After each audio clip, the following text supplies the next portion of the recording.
नमस्कार दोस्तों, मैं अमित आपका फिर से स्वागत करता हूं मेरे चैनल अच्छी बात है आपके साथ में।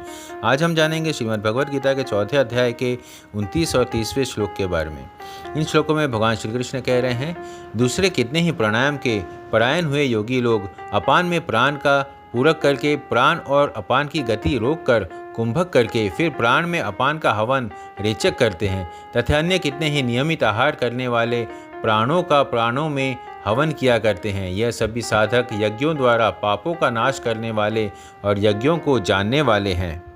प्राणों का स्थान हृदय तथा अपान का स्थान गुदा है। श्वास को बाहर निकालते समय वायु की गति ऊपर की ओर, श्वास को भीतर ले जाते समय वायु की गति नीचे की ओर होती है। इसलिए श्वास को बाहर निकालना प्राण का कार्य और श्वास को भीतर ले जाना अपान का कार्य है।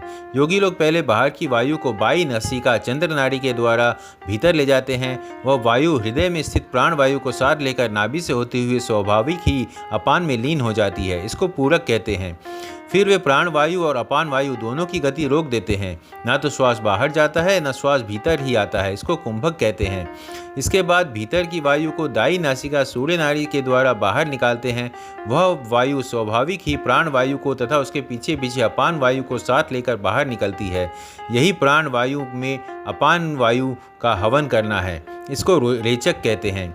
4 भगवान नाम से पूरक, 16 भगवान नाम से कुंभक और 8 भगवान नाम से रेचक किया जाता है।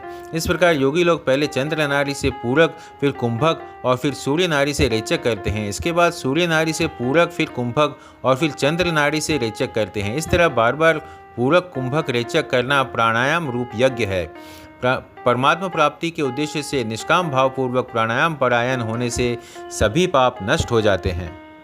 प्राणों का प्राणों में हवन करने का तात्पर्य है प्राण का प्राण में और अपान का अपान में हवन करना, अर्थात प्राण और अपान को अपने अपने स्थान पर रोक देना, न श्वास बाहर निकालना न श्वास भीतर लेना।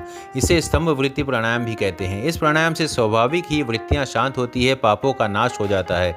केवल परमात्मा प्राप्ति का उद्देश्य रखकर प्राणायाम करने से अंतःकरण निर्मल हो जाता है और परमात्मा प्राप्ति हो जाती है। वास्तव में संपूर्ण यज्ञ केवल कर्मों से संबंध विच्छेद करने के लिए ही है। ऐसा जानने वाले ही यज्ञ के तत्व को जानने वाले हैं। कर्मों से सर्वथा संबंध विच्छेद होने पर परमात्मा का अनुभव हो जाता है। आज के लिए इतना ही। धन्यवाद। जय सिया राम।